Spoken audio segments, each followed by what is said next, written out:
Shalom. Haleluya, puji Tuhan kita ada kembali berjumpa dengan kesehatan yang Tuhan karuniakan sehingga kita dimampukan Tuhan untuk dapat beribadah dan boleh hidup bagi kemuliaan Allah. Hari ini kita akan berbicara firman Allah dengan tema hidup yang berarti.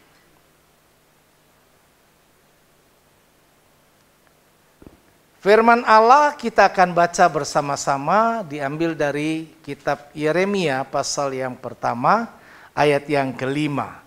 Yeremia pertama 1 ayat yang kelima, kita baca bersama-sama 2, 3.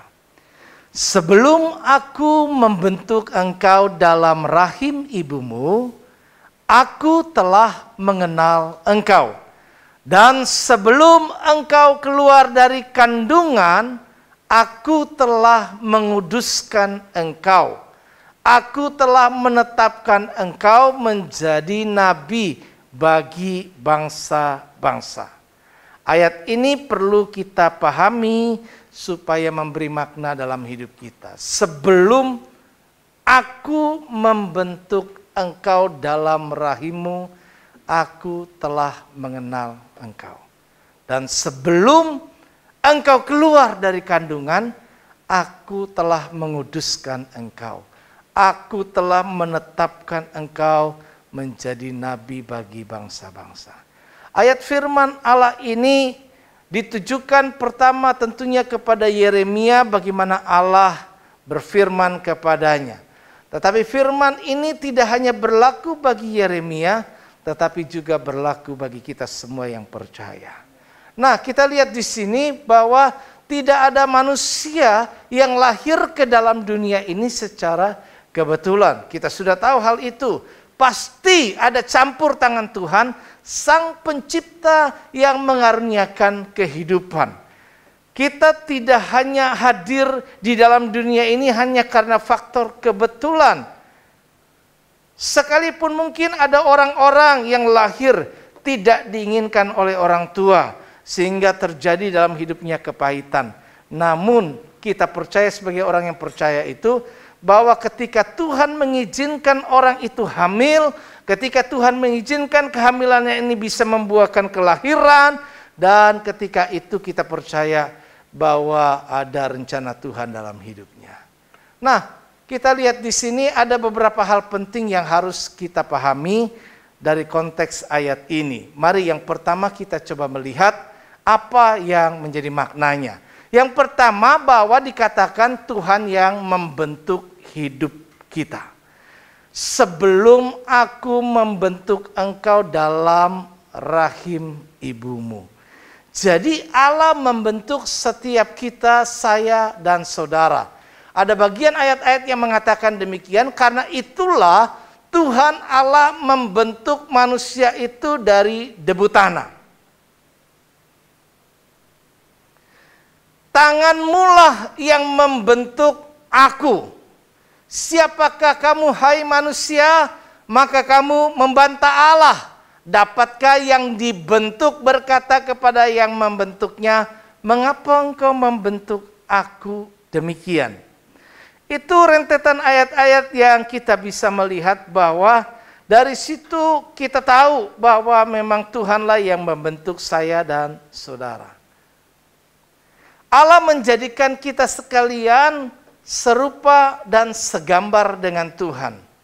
Kita memiliki DNA-nya Tuhan.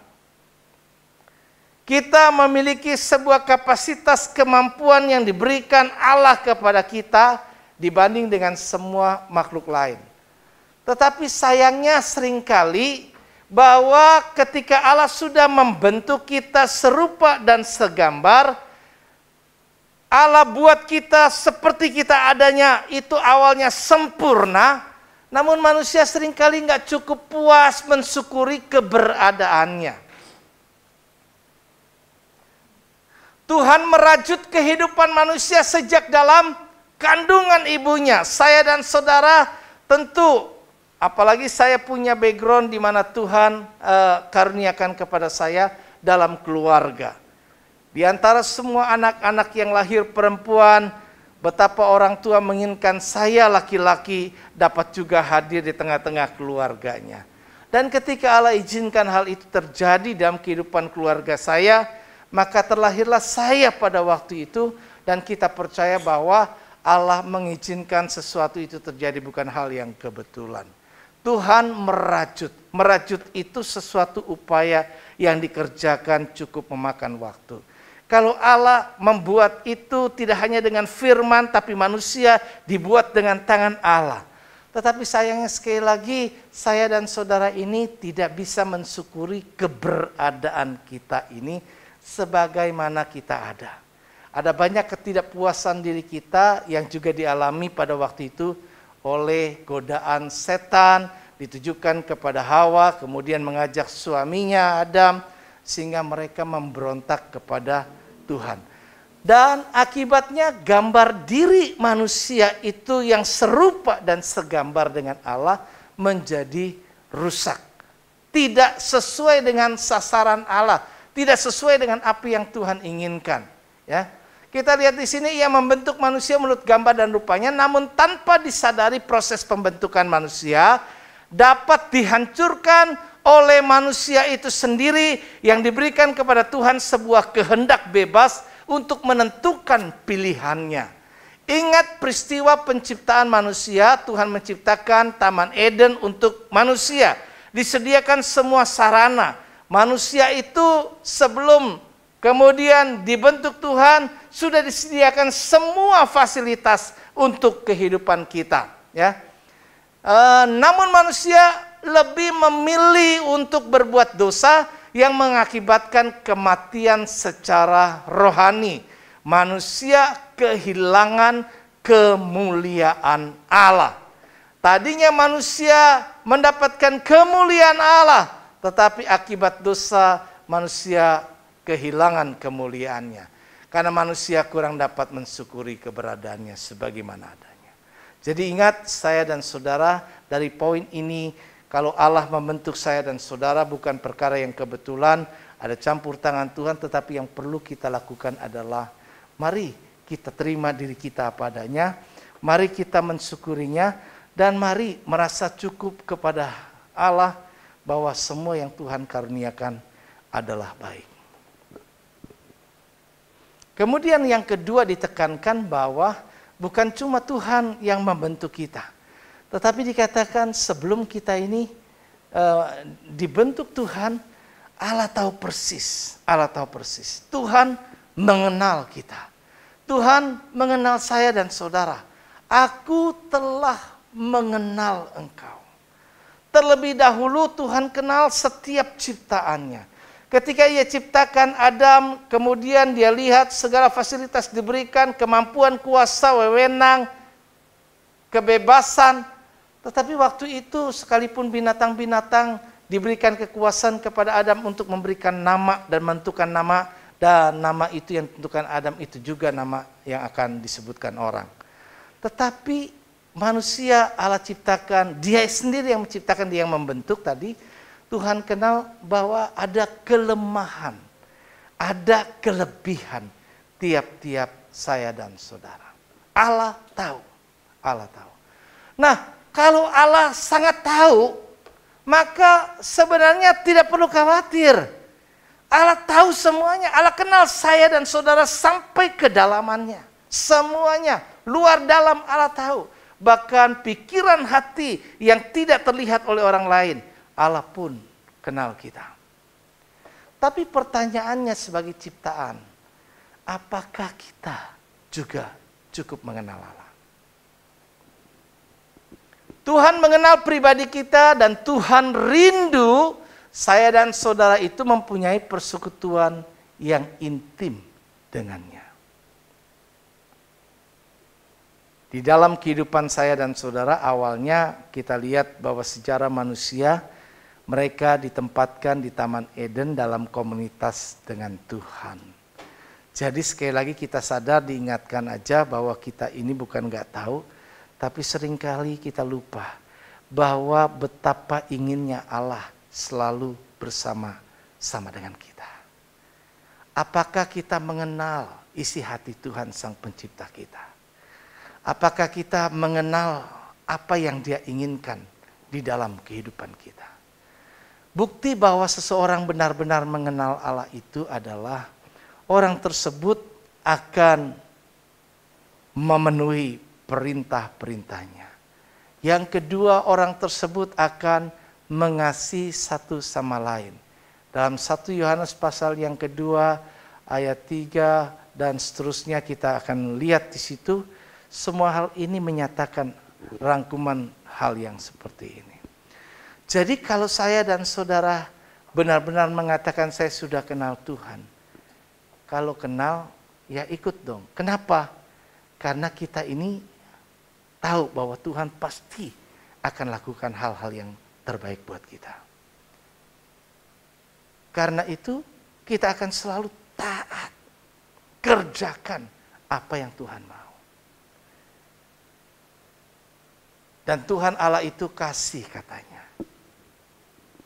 Barang siapa mengasihi Allah, ia mengasihi saudara-saudaranya. Barang siapa mengenal Allah, ia akan mengasihi saudara-saudaranya. Jadi yuk mari kita lakukan hal-hal yang seperti ini. Yang ketiga, bahwa Tuhan juga katakan, dan sebelum engkau keluar. Jadi sebelum keluar tadi Tuhan udah bentuk. Tuhan rajut hidup kita. Jadi ada sesuatu yang memang seperti yang Tuhan mau dalam hidup kita, dan kita punya potensi Allah. Kemudian Tuhan kenal semua kelemahan, kekurangan kita. Jadi nggak perlu khawatir bahwa Allah Imam besar agung itu bisa memahami apa yang kita hadapi. Kemudian sebelum keluar akhirnya Tuhan itu sudah menguduskan kita. Kata menguduskan ini adalah memisahkan. Tuhan mau sebelum ini lahir, keluar, Dia kuduskan kita, bukan berarti kita menjadi manusia yang suci saja. Tapi kita menjadi manusia yang dipisahkan dari keduniawian. Nah, kita bisa lihat di sini Tuhan menguduskan kita agar kita dapat hidup bagi Dia. Dipisahkan. Pengen sebelum engkau keluar, sebelum engkau nanti lupa bahwa setelah engkau lahir dan engkau hidup, engkau lupa pada dirimu sendiri. Bahwa Tuhan punya rencana. Allah sudah menguduskan engkau sebelum lahir. Jadi hidup kita ini begitu lahir, Tuhan punya rencana bahwa kamu tuh hidup bagi aku. Dipisahkan. Dipisahkan. Kita dilahirkan di bumi bukan untuk pesta pora, mabuk, narkoba, judi, perbuatan cemar, dan melakukan dosa. Ada ayat-ayat seperti itu. Namun kita lahir untuk dikuduskan, disucikan, dipisahkan dari kehidupan keduniawian agar hidup kita bagi kepentingan dan kemuliaan Tuhan. Mungkin kita punya banyak cita-cita, keinginan supaya nanti kehidupan saya seperti ini dan seterusnya. Apakah semua keinginan-keinginan ini kita sadari bahwa Allah sebelumnya kita keluar itu sudah menguduskan, memisahkan kita agar kita ini mengerti bahwa kita harusnya hidupnya buat Tuhan, bukan buat diri kita sendiri. Yang keempat, maka kita lihat di sini bahwa kemudian Tuhan menetapkan. Kalau menetapkan itu sudah final. Tuhan putuskan, tetapkan. Saya dan saudara, aku telah menetapkan engkau setelah dipisahkan tadi, dikuduskan untuk menjadi nabi bagi bangsa-bangsa. Artinya bahwa engkau kelak akan hidup dan hidupmu bagi kepentingan Allah. Dan Allah mau memberikan satu arti kehidupan di dalam hidup kita. Sehingga waktu kita ada, kita tidak menjadi manusia yang tanpa makna, tanpa arti. Percuma kita lahir di dunia ini. Allah itu bukan Allah yang sembarangan. Kemudian biarkan begitu tanpa ada rencana-rencana di dalam ciptaannya. Jadi kita lihat di sini bahwa ada rencana Tuhan yang indah untuk hidup kita ini menjadi berarti.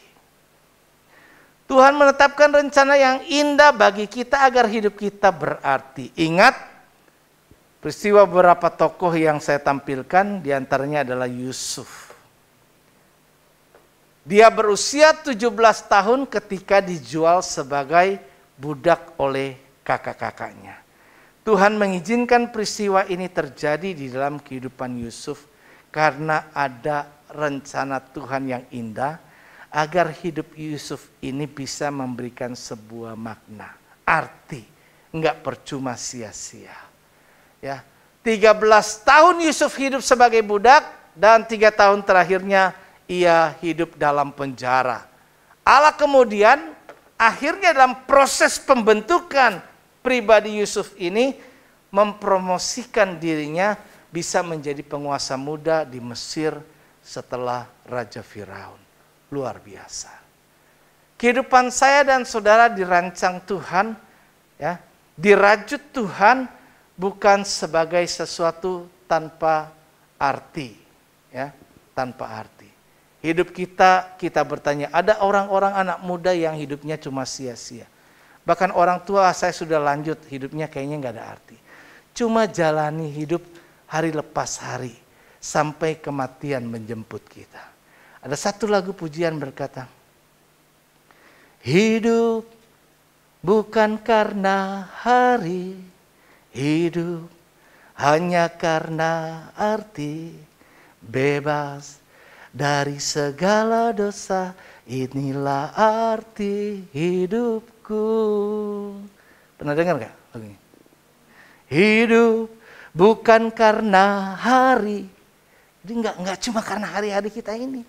Hidup hanya karena arti, bebas dari segala dosa, inilah arti hidupku. Arti hidupku. Ada artinya. Hidup kita nggak percuma, hidup kita nggak sia-sia, hidup kita hanya untuk diri kita. Kemudian Allah lihat, saya ciptakan kamu, nggak ada gunanya. Nggak ada gunanya. Percuma. Kalau kita membuat barang, terus barangnya akhirnya nggak laku. Nggak dapat keuntungan buat pencipta. Sedih juga ya. Tapi kalau ada pencipta yang hebat, pasti dia buat barangnya itu bernilai luar biasa. Hidup kita ini punya nilai. Punya nilai. Saya dan saudara itu punya nilai. Seberapa buruk kita saat sekarang ini rasanya seperti apa adanya kita, pasti kita punya nilai di hadapan Allah. Bahkan nilai kita terlalu mahal di hadapan Dia. Ketika orang-orang melihat hidup kita sepertinya nggak banyak artinya, nggak banyak makna. Tapi Tuhan melihat kita, aku jadikan kamu dengan tanganku sendiri. Aku jadikan engkau itu sebagai orang yang berarti sebenarnya. Tapi kita nggak menghidupi diri kita itu seperti yang Tuhan kehendaki. Dalam apa yang menjadi kehendak dan rencana Tuhan. Yusuf akhirnya mengerti semua proses hidup yang dia jalani. Sampai pada akhirnya ketika ia pada puncak prestasi hidupnya, dia bisa memberikan satu makna arti bagi orang-orang yang mengangkat dirinya. Bagi Raja Firaun, bagi orang-orang Mesir. Tapi lebih daripada itu ada makna yang tersembunyi yang baru dipahami kemudian. Bahwa ternyata Tuhan tahu apa yang kelak akan terjadi ke depan. Tuhan punya rencana bahwa Dia sudah menjanjikan mengikat janjinya kepada kepada Abraham, Ishak dan Yakub. Karena itu pemeliharaan Tuhan harus berlangsung bagi generasi ini supaya akan melahirkan generasi berikutnya ya menjadi umat pilihan Allah. Karena itu ketika kelaparan terjadi, maka sudah ada dipersiapkan Yusuf dulu sebelumnya. Maka karena itu juga Tuhan taruh. Dia yang bisa mengarahkan perasaan kita. Maka kita lihat bahwa Yusuf tidak memiliki dendam. Tidak menyimpan kepahitan. kepada semua saudara-saudaranya. Mengapa bisa demikian? Ada campur tangan Tuhan. Orang yang memahami hidupnya ini, dia bisa mengerti dan membawa hidupnya seperti yang Tuhan mau. Itu Yusuf. Kita lihat lagi juga tokoh lainnya adalah Daniel. Daniel pun sama. Ya. Dia mengerti, bahkan dia berketetapan hati. Tidak menajiskan dirinya dengan makanan raja. Kenapa? Dia tahu dia sudah dikuduskan, dipisahkan hidupnya, tidak ke duniawian. Walaupun makanan itu menggiurkan, makanan raja, siapa sih yang kagak mau? Begitu. Tapi dia berketetapan hati karena menyadari hidupnya untuk Tuhan. Sekalipun kompetisi dunia mengharuskan dia, bahkan aturan kerajaan juga harus ikut. Tapi dia minta izin kepada orang yang diperbantukan itu untuk mengurus dia. Boleh enggak saya enggak makan makanan itu? Tapi saya tahu tujuannya adalah maksudnya raja baik. Ini orang-orang yang mengerti pasti melihat sisi baik dalam setiap hal. Dia tahu saya ini dipersiapkan. Raja ini melakukan ini supaya saya jadi begini. Orang-orang yang bisa memaknai hidupnya sendiri akan mengerti hal-hal yang baik di dalam semua hal yang terjadi dalam hidupnya. Dia ngerti itu. Karena itu tapi dengan tidak menggadaikan imannya. Dia cuma minta izin. Boleh enggak? Kita lihat nanti. Dalam iman percayanya ada pembelaan Tuhan dalam hidupnya. Maka dia bilang, ya, aku enggak ikut makanan-makanan seperti yang lain. Yang lain oke. Tapi dengan kita melakukan semua berketetapan hati demi Tuhan. Saya tahu hidup ini untuk Tuhan. Maka saya tidak mencemarkan dan ikut kepada arus dunia ini. Maka Tuhan bela. Kita berbeda dari yang lain. Berbeda bukan karena kita, beda lu banci, lu gak ngerokok. Bukan karena itu. Gak kenapa. Orang mau katakan kita kayak apa. Ayo dong gini-gini, kita ikut-ikutan kayak gitu dah. Nggak gitu. Tapi kita tahu hidup ini tidak untuk itu. Daniel tahu itu.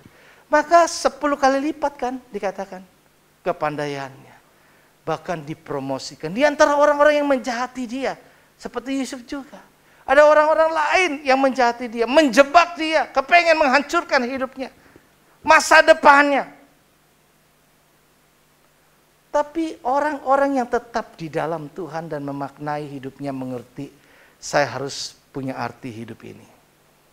Maka artinya untuk punya arti untuk bagi kemuliaan Tuhan.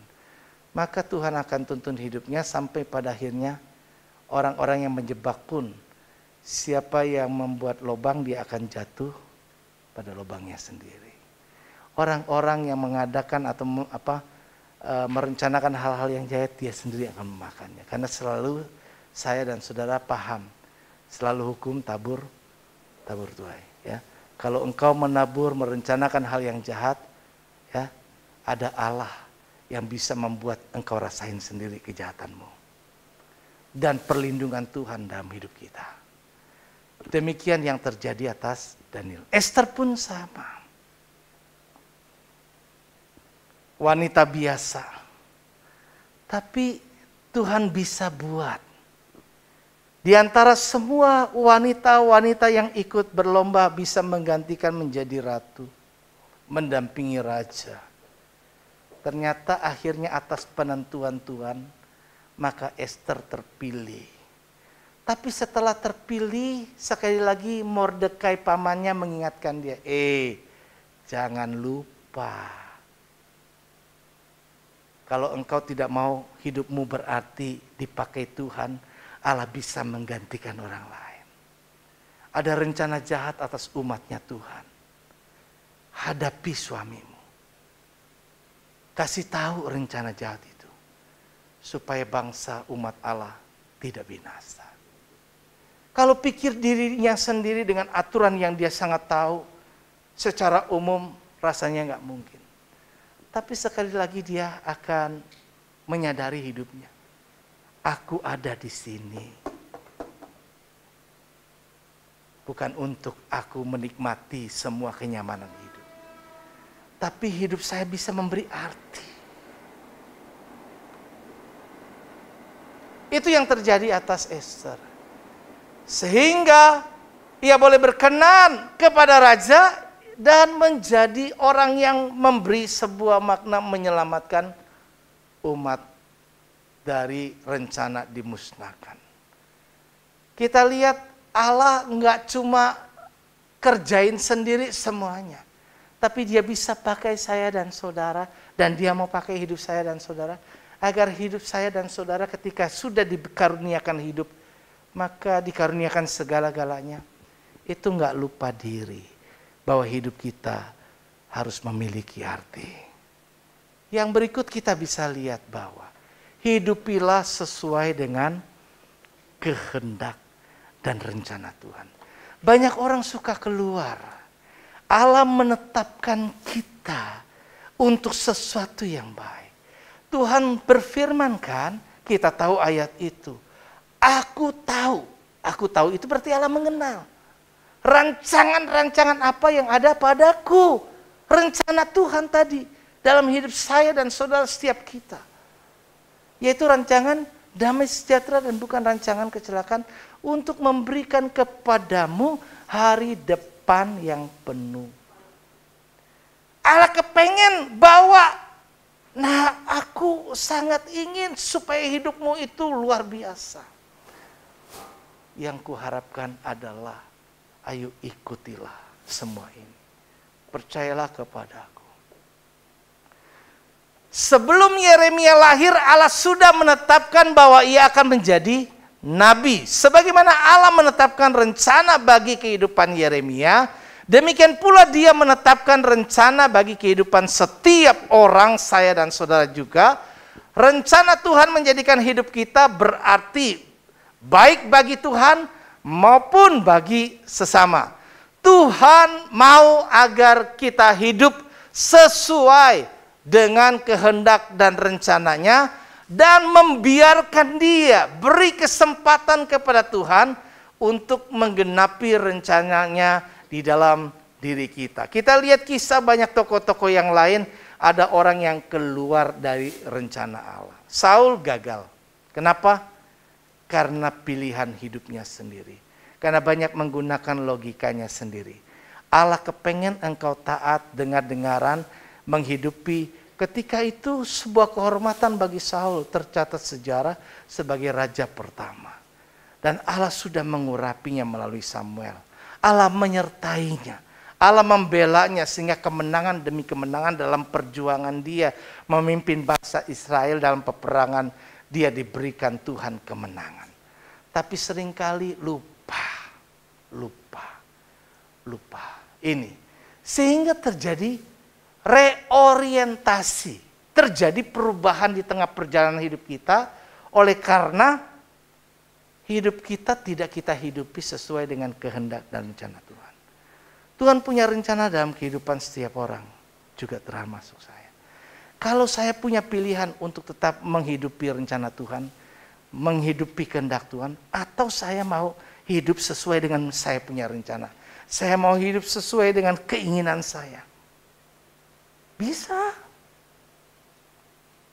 Tentu ada hal-hal tertentu dalam kasus-kasus yang jarang terjadi, tapi bisa Allah memaksakan kehendaknya kepada manusia sehingga hal itu terjadi, sehingga ada banyak hal-hal yang terjadi dalam hidup kita akhirnya memaksa kita untuk tetap melakukan. Seperti Yunus, berusaha lari dari apa yang Tuhan mau, tapi kedaulatan Allah memaksa dia dengan berbagai bencana, dengan bencana yang dia alami, dengan hal-hal yang kan kita nggak pengen sampai Tuhan itu buat begitu sama kita, betul nggak? Kita pengen hidup kita baik-baik aja sama Tuhan. Jangan tunggu sampai kita sampai nanti ditelan dengan sesuatu seperti Yunus, dipaksa Tuhan atas penentuan Tuhan, kata firman, atas penentuan Tuhan menentukan, Tuhan menetapkan. Setelah dilempar ke laut, maka ada ikan besar. Dan atas penentuan Tuhan, ikan besar ini enggak ngunyah. Seperti pada umumnya biasa ada mangsa dikunyah, menjadi makanan sedap. Tetapi tetap tinggal di dalam perut ikan. kita bisa lihat luar biasanya Tuhan dalam hidup saya dan saudara. Tuhan mau seperti itu dan membiarkan kita ya. Seperti halnya Yeremia untuk dapat hidup sesuai dengan rencana Allah, maka kita harus mengerti dan memahami. Mungkin sebenarnya hati kita, niat kita, Tuhan, saya mau kok hidup bagi Tuhan. Tapi kita kadang-kadang gagal untuk mengerti dan memahami Allah. Kita bingung, nggak tahu ini suara Tuhan atau ini bukan suara Tuhan. Nanti satu ketika saya bawakan tema ini, mendengar suara Allah. Bagaimana kita bisa tahu? Kadang-kadang kita nggak paham, kita nggak ngerti. Dan itu yang membuat kita kadang tanpa niat, akhirnya kita keluar, gagal, meleset untuk mengerjakan apa yang Tuhan mau dalam hidup kita. Sehingga perjalanan hidup kita ini akhirnya kita bawa menurut kita, rencana kita. Dan bukankah seringkali dalam doa kita kepada Allah, kita paparkan apa yang saya mau, apa yang saya rencanakan. Memang sih baik kita melibatkan Tuhan, tapi seberapa sering dan biasanya kita untuk bertanya kepada Tuhan, Tuhan apa sih yang Engkau kehendaki aku lakukan hari ini? Sebelum saya memasuki hari dari pagi sampai malam, di pagi hari Tuhan aku memberi hidup diriku dipimpin Roh Kudus, dan tunjukkanlah kepada aku apa sih yang Engkau mau aku lakukan hari ini, supaya aku bisa memberi makna hidup saya ini berarti bagimu. Adakah kita bertanya? Bukankah kita seringkali justru yang kita lakukan, Tuhan tolong saya, hari ini saya akan ketemu dengan dia. Kiranya hal ini yang terjadi. Buatlah itu berhasil. Supaya dia, Tuhan lunakkan, lembutkan. Supaya dia mau terima. Dan berikan saya order. Berikan saya ini. Bukankah semua yang kita lakukan, yang kita pikirkan, yang kita rencanakan, yang kita mau paparkan kepada Tuhan, minta Tuhan dukung kita. Ya, kita mengakui, saya nggak bisa hidup tanpa Tuhan. Tapi masalahnya, yang sering kali kita tahu itu, kita memang nggak bisa hidup tanpa Tuhan. Tapi yang sering kali kita minta Tuhan itu bagi saya. Bukan saya bagi Tuhan. Kenyataan hidup adalah seperti itu. Itu biasa. Tapi akan menjadi orang yang tidak biasa jika kita mau. Mulai dari sekarang, Tuhan maunya apa sih? Saya itu hidup total benar-benar berubah itu ketika saya kan udah pernah bersaksi. Dalam khotbah saya sampaikan ketika tanpa saya tidak sengaja, orang yang tidak saya kenal, tiba-tiba kirim ke kantor itu buku, The Purpose Driven Life. Saya baca buku itu mengubah hidup saya total. Selama hidup sebelumnya saya punya rencana blueprint saya Tuhan ini. Saya mau ini Tuhan. Bahkan jodoh di dalam hidup saya, pasangan hidup saya sudah buat itu. Tuhan ini loh yang saya mau. Saya pengennya begini, saya beritahu Tuhan. Saya tetapkan ukurannya adalah ukuran saya. Tapi dalam perjalanan hidup ini seringkali yang terjadi,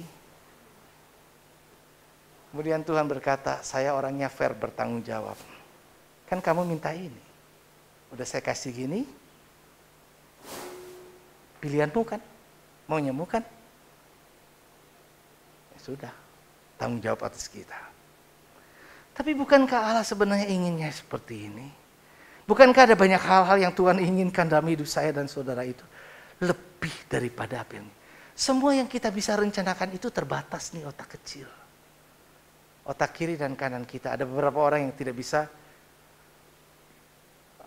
memaksimalkan otak kiri dan kanan. Tapi Allah itu lebih dari segalanya karena dia pencipta saya dan saudara. Jadi yuk pahami bagaimana menjalani kehidupan ini agar kita bisa bertindak sesuai dengan kehendak dan rencana Tuhan. Itulah sebenarnya yang seharusnya saya sampai sekarang pun terus berdoa, Tuhan tolong saya. Kalau boleh di usia tua lanjut pun saya dikaruniakan hidup untuk dapat seperti yang Tuhan mau. Bahkan saya berdoa kalau saya sampaikan firman Tuhan, tolong saya. Jangan apa yang saya mau. Jangan buah pikiran saya. Jangan perkataan saya, kendalikan. Saya cuma hamba.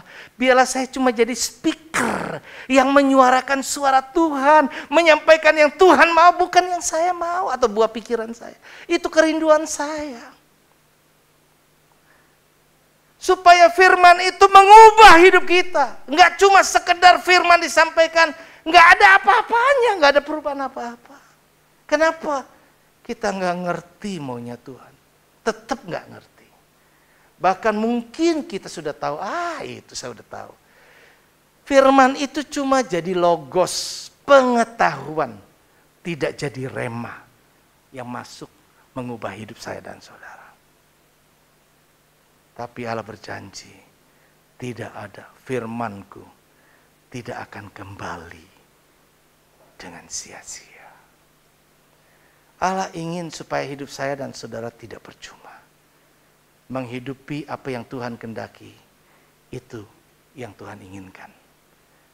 Kita tahu bahwa diperlukan hikmat agar dapat hidup sesuai dengan kehendak dan rencana Tuhan. Salomo orang hebat, kekayaannya luar biasa. Ratu dari yang lain itu bisa datang mempersembahkan upeti kepada Salomo. Tetapi kita bisa lihat, Salomo itu dia nggak minta kekayaan. Sebelum dia mendapatkan semua hal yang tadi saya sebutkan. Tapi dia mengerti bahwa aku butuh untuk dapat menimbang perkara. Sebagai seorang raja, aku butuh Tuhan kemampuan supaya keberadaanku ini tidak menjadi beban bagi masyarakat, bagi rakyatku. Aku kepengen bisa memutuskan dengan bijaksana, supaya keputusan aku sesuai dengan sejalan dengan apa yang menjadi kehendak-Mu, bukan apa yang menjadi kehendak-Ku. Yang dia minta cuma supaya Tuhan beri aku mengerti.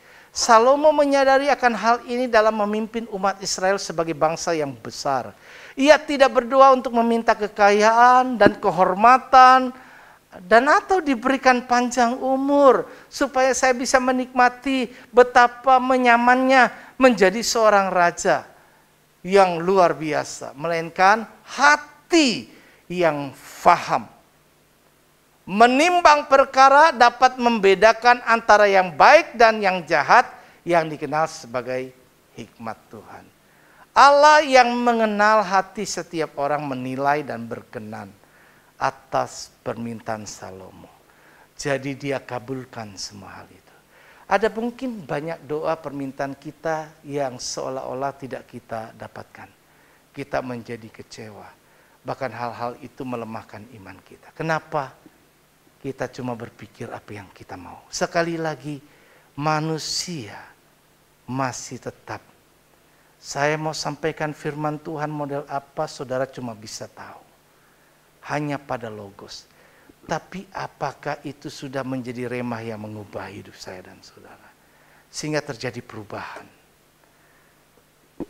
Di pandemi ini saya mendapat kesempatan banyak untuk terus berkhotbah, untuk terus menyampaikan firman, untuk terus membentuk saudara sebagai jemaat Tuhan. Tetapi saya menyadari selama banyaknya firman Tuhan yang telah saya sampaikan, adakah hal itu merubah setiap kita pribadi lepas pribadi? Tidak ada perubahan, tidak ada arti. Tidak ada seorang pun yang bisa menyampaikan firman yang hebat sebelum ukurannya bukan karena khotbahnya hebat, bukan karena buat jemaatnya ketawa, semuanya jadi segar. Tapi khotbah yang hebat adalah seperti Petrus yang bisa membuat 3.000 orang bertobat, seperti Yunus yang dipakai Tuhan akhirnya satu kota Niniwe diselamatkan. Saudara, yang dibutuhkan adalah perubahan hidup. Perlu hikmat. Kita perlu hikmat. Kita seringkali lupa. Pendidikan Indonesia seringkali mengabaikan karakter. Seringkali cuma hanya intelijennya aja ditingkatkan. IQ-nya, pengetahuannya. Hebat luar biasa. Tapi tetap berperilaku mentalitasnya adalah bobrok. Kita tidak ingin seperti itu. Demikian pun kita sebagai orang percaya. Enggak itu. Karena dasarnya manusia, sasaran Tuhan adalah memulihkan hidup kita serupa dan segambar dengan Allah. Memulihkan hidup kita untuk kembali kepada apa yang menjadi destiny Tuhan. Bukan tujuan Tuhan, bukan tujuan kita. Ya, mari kita lihat di sini bonus yang diterima bagi mereka yang merindukan dapat hikmat untuk menjalani hidup yang berarti adalah kita bisa lihat ini. Dengan memiliki hikmat maka ia akan dapat menjalani hidup yang berarti. Tahu bagaimana harus menjalani hidup.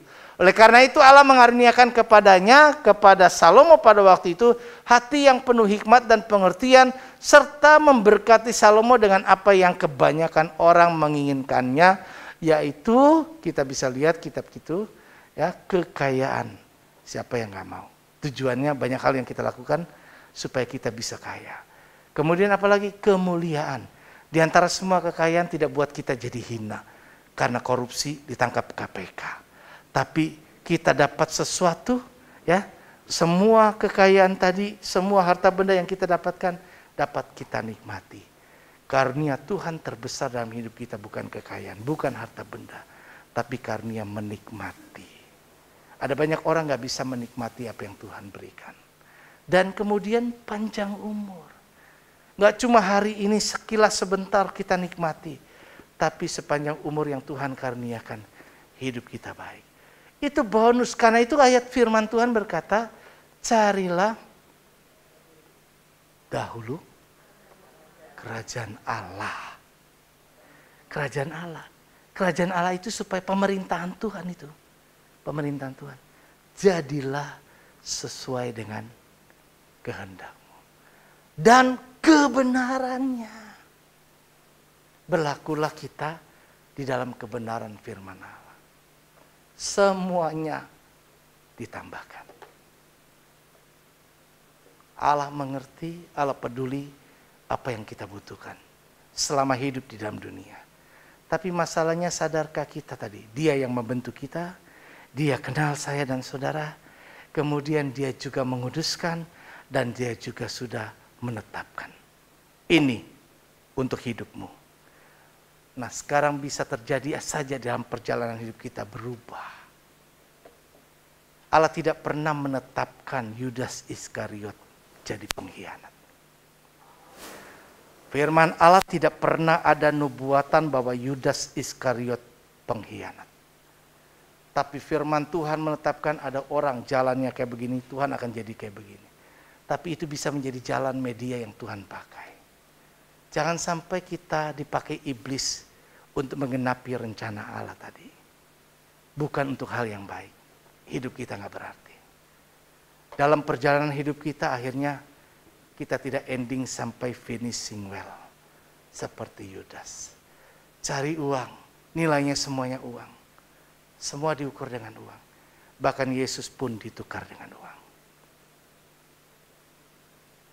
Kita lihat di sini kekayaan, kemuliaan, panjang umur Tuhan karuniakan buat setiap saya dan saudara yang mau berjalan seperti yang Tuhan kehendaki. Slide terakhir saya, agar hidup kita berarti dan berkenan kepada Tuhan, maka ada dua hal penting yang harus kita lakukan. Pertama, mintalah hikmat Tuhan untuk dapat menjalani hidup yang sesuai dengan kehendak dan rencananya. Ini penting buat kita. Belajarlah minta sesuatu yang sejalan seperti Salomo, sesuai dengan yang Tuhan mau. Maka Tuhan berkenan atas permintaan kita dan mengaruniakan kepada kita apa yang memang berkenan di mata Tuhan. Untuk bisa mengerti Tuhan. Ketika saya berdoa supaya saya bisa sampaikan apa yang Tuhan mau, ya saya sampaikan aja. Saya siapa sih? Saya bukan siapa-siapa. Saya bukan pengkhotbah yang dikenal hebat orang-orang yang kalau YouTube-nya itu viewernya bisa jutaan. Enggak. Tetapi siapa saya? Saya cuma orang yang memasang diri, ini Tuhan, ini aku Tuhan. Tapi tolong aku, banyak hal yang tidak banyak aku mengerti. Tapi aku ingin menyampaikan apa yang Tuhan kehendaki. Baik untuk aku maupun juga untuk yang lain. Kerinduan ini perlu ada pada kita. Allah akan berkenan atas hidup kita. Yang kedua adalah orientasilah hidup kita ini bagi Tuhan. Dan jadi berkat bagi banyak orang sehingga kita memaknai hidup kita. Bukan untuk kepentingan diri sendiri saja. Kalau kita bisa jadi jemaat yang demikian. Jadi pribadi-pribadi yang demikian. Maka kita akan semakin dimuliakan Tuhan. Yang saya katakan ini bukan berarti kita mengabaikan kehidupan di dunia, tanggung jawab kita. Dah. Kerjakan bagian kita, lakukan bagian kita. Tapi sementara kita kerjakan bagian kita, menghidupi kita semua, tanggung jawab kita dan sebagainya. Tapi jangan sampai lupa, Allah memisahkan kita, menguduskan kita untuk kepentingannya. Karena itu mari kita hidup bagi kemuliaan Allah. Tuhan menetapkan langkah-langkah orang yang hidupnya berkenan. Tuhan menetapkan langkah-langkah orang yang hidupnya berkenan kepadanya. Apabila ia jatuh, tak sampai tergeletak, sebab Tuhan menopang tangannya. Ya, sekalipun kita hampir gagal, ada Tuhan yang bela, ada Tuhan yang siap tolong. Bahkan setiap orang punya malaikatnya. Luar biasa Tuhan. Saya punya malaikat, saudara punya malaikat untuk menolong kita semua. Asal kita punya hati yang murni. Tuhan, ini aku. Ini aku.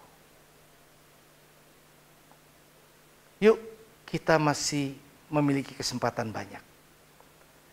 Pergunakan hidup kita mengerti.